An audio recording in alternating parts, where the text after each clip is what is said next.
ನಮಸ್ಕಾರ ಸ್ನೇಹಿತರೆ. ಇವತ್ತಿನ ಈ ವಿಡಿಯೋದಲ್ಲಿ ನಾನು ನಿಮಗೆ ಹೇಳ್ತಿರುವ ವಿಚಾರ ಏನು ಅಂತಂದರೆ, ರಾಜ್ಯಾದ್ಯಂತ ತುಂಬ ಚರ್ಚೆಗೆ ಗ್ರಾಸವಾಗಿರುವಂತಹ ಬೆಂಗಳೂರು ಅರಮನೆ ಮೈದಾನದ ವಿಚಾರ. ರಾಜ್ಯ ಸರ್ಕಾರ ಹಾಗೂ ರಾಜಮನೆತನದ ನಡುವೆ ನಡೆಯುತ್ತಿರುವಂತಹ ಈ ಚರ್ಚೆ ಮುಖ್ಯವಾಗಿ ಬೆಂಗಳೂರು ಅರಮನೆಗೆ ಸಂಬಂಧಪಟ್ಟಿರುವಂಥದ್ದಾಗಿದೆ. 1997ರ ಬೆಂಗಳೂರು ಅರಮನೆ ಮತ್ತು ಮೈದಾನದ ವರ್ಗಾವಣೆ ಆ್ಯಕ್ಟ್ ಸಿದ್ದರಾಮಯ್ಯನವರು ಜಾರಿಗೆ ತಂದು ಅರಮನೆ ಮತ್ತು ಅದರ ಸುತ್ತಮುತ್ತಲಿನ ಎಲ್ಲ ಒಂದು ಜಾಗಗಳನ್ನ ಸರ್ಕಾರ ಅಥವಾ ಒಂದು ಕರ್ನಾಟಕ ಸರ್ಕಾರದ ವಶಕ್ಕೆ ಪಡೆದುಕೊಳ್ತಾರೆ.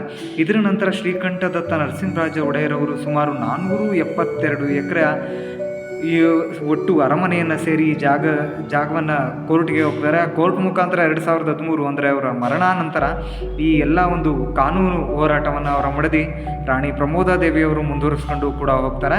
ಸೊ ಇದರಲ್ಲಿ ಜಯ ಗಳಿಸ್ತಾರೆ. ಸೊ ಫೈನಲ್ ಆಗಿ ಈ ಅರಮನೆ ಜಾಗ ಏನಿದೆ ಇದು ರಾಜವಂಶಸ್ಥರಿಗೆ ಸೇರಿದ್ದು ಅಂತ ಹೇಳಿ ಕೂಡ ಇದು ಜಾರಿಗೆ ಬರ್ತದೆ. ತದನಂತರ 2009ರಲ್ಲಿ ಒಂದು ಚರ್ಚೆ ಆಗ್ತದೆ. ಅರಮನೆಯ ಸುಮಾರು 15 ಎಕರೆ 39 ಕುಂಟೆ ಹುಬ್ಬಳ್ಳಿ ರೋಡನ್ನು ಹೆಚ್ಚುವರಿಯಾಗಿ ಮಾಡಲಿಕ್ಕೆ ವಹಿಸ್ಕೊಳ್ತಾರೆ. ಬಟ್ ಇದಕ್ಕೆ TDS ಅನ್ನುವಂಥ ಒಂದು ಸರ್ಟಿಫಿಕೇಟ್ನ ಇಶ್ಯೂ ಮಾಡ್ತಾರೆ. ಬಟ್ ಇದರ ಯಾವುದೇ ದುಡ್ಡನ್ನು ರಾಜವಂಶಸ್ಥರಿಗೆ ನೀಡಿರೋದಿಲ್ಲ.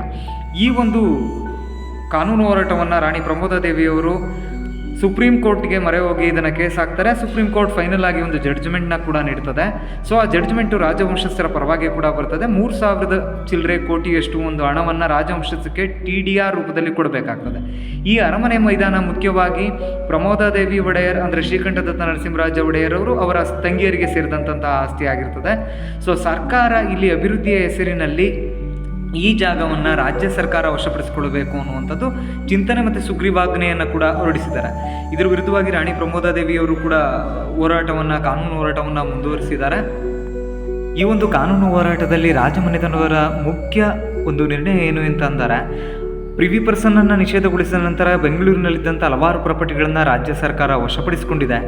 ಈ ಪ್ರಾಪರ್ಟಿಯನ್ನು ಹೊರತುಪಡಿಸಿ ರಾಜಮನೆತನದ ಬಳಿ ಯಾವುದೇ ಪ್ರಾಪರ್ಟಿ ಬೆಂಗಳೂರಿನಲ್ಲಿ ಇಲ್ಲದ ಕಾರಣ ಈ 472 ಎಕರೆ ಸಂಪೂರ್ಣವಾಗಿ ಒಡೆತನ ಶ್ರೀಕಂಠದತ್ತ ನರಸಿಂಹರಾಜ ಒಡೆಯರವರು ಹಾಗೂ ಅವರ ಸಹೋದರಿಯರಿಗೆ ಸೇರಿದ್ದಾಗಿದೆ ಎಂಬುದು ಆಗಿದೆ. ಸೊ ಇದು ಸುಪ್ರೀಂ ಕೋರ್ಟ್ನಲ್ಲಿ ಕೇಸ್ ನಡೀತಾ ಇದೆ.